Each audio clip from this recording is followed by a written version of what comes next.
नमस्कार दोस्तों, स्वागत है आपका आपके अपने YouTube चैनल टीचर दर्पण में। और आज हम लोग महाद्वीपों की सर्वोच्च ज्वालामुखी चोटियों के विषय में अध्ययन करेंगे, जो विभिन्न प्रतियोगी परीक्षाओं की दृष्टि से बहुत ही महत्वपूर्ण है या बार बार पूछे जाते हैं। उन्हीं का चयन करके इसमें रखा गया है। तो कृपया वीडियो को पूरा देखें। यदि पूरा नहीं देखेंगे तो इसका आनंद आपको नहीं मिल पाएगा।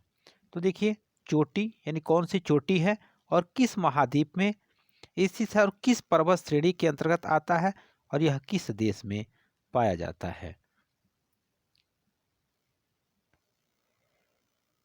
तो देखिए, पहला है ओजोस डेल सलाडो।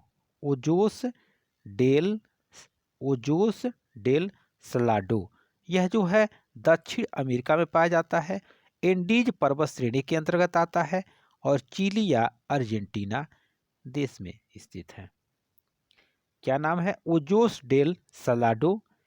महाद्वीप दक्षिणी अमेरिका महाद्वीप में, और पर्वत श्रेणी जो है एंडीज पर्वत श्रेणी के अंतर्गत आता है और चिली या अर्जेंटीना में पाया जाता है।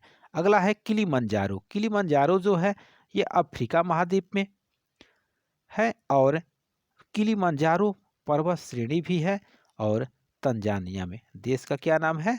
तंजानिया। कई तरह से प्रश्न पूछा जाता है कि किलिमंजारो जो है वह किस पर्वत श्रेणी के अंतर्गत आता है। तो किलिमंजारो पर्वत श्रेणी ही है और किस देश में है?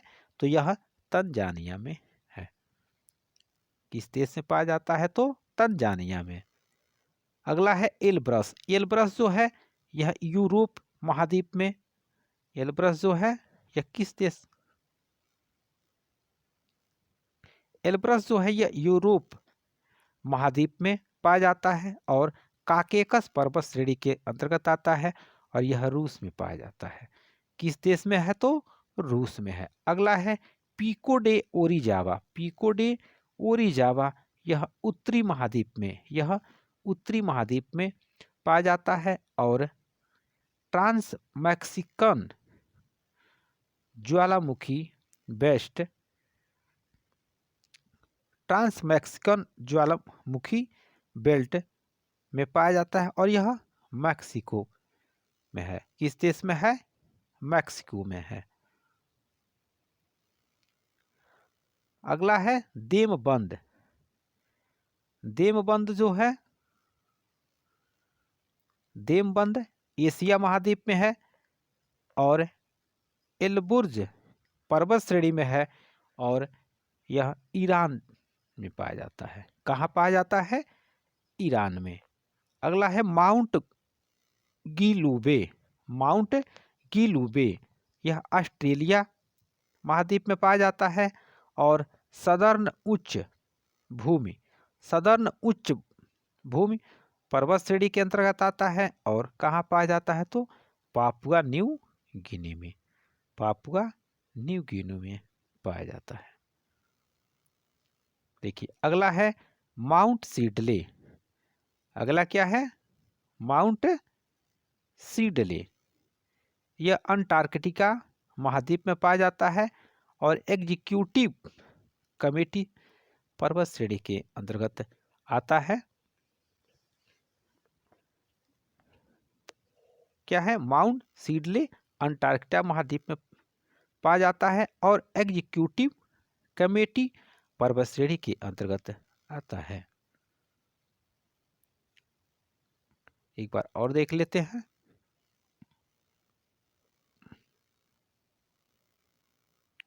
इसे ओजोस डेल सलाडो।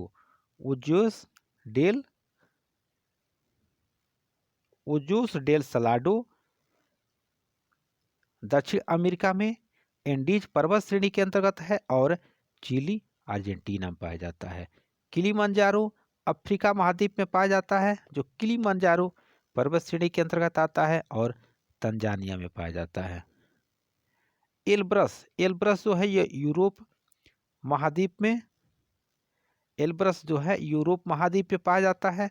काकेकस पर्वत श्रेणी के अंतर्गत है और यह रूस में पाया जाता है। अगला है पिको डे ओरिजावा। यह उत्तरी अमेरिका में पाया जाता है और ट्रांस मैक्सिकन ज्वालामुखी बेल्ट पर्वत श्रेणी के अंतर्गत है और मैक्सिको में पाया जाता है। अगला है देमबंद। देमबंद एशिया महाद्वीप में पाया जाता है। देमबंद एशिया महाद्वीप में पाया जाता है और एलबुर्ज पर्वत श्रेणी में है और ईरान में पाया जाता है। अगला है माउंट गिलुबे। यह ऑस्ट्रेलिया महाद्वीप में पाया जाता है और सदर्न उच्च भूमि पर्वत श्रेणी के अंतर्गत है और पापुआ न्यू गिनी में पाया जाता है। अगला है माउंट सिडले। अगला है माउंट सिडले अंटार्कटिका महाद्वीप में पाया जाता है और एग्जीक्यूटिव कमेटी पर्वत श्रेणी के अंतर्गत आता है। तो प्रश्न पूछ लेता है कि माउंट सिडले जो है यह किस महाद्वीप में स्थित है, तो अंटार्कटिका महाद्वीप में है। और किस पर्वत श्रेणी के में है, तो एग्जीक्यूटिव कमेटी पर्वत श्रेणी के अंतर्गत आता है। यह वीडियो आपको कैसा लगा यह कमेंट के माध्यम से ज़रूर बताएं और इसी तरह से ढेर सारा वीडियो प्ले लिस्ट में पड़ा है, यदि न देखे हो तो उसे देख लें। और इस चैनल पे यदि नए हो तो इस चैनल को सब्सक्राइब करें, लाइक करें, कमेंट करें और अपने मित्रों को शेयर करना ना भूलें। यदि इस चैनल को सब्सक्राइब कर लिए तो सब्सक्राइब करने के लिए बहुत बहुत धन्यवाद। तो मिलते हैं अगले वीडियो में किसी नेक्स्ट टॉपिक के साथ, तब तक के लिए धन्यवाद।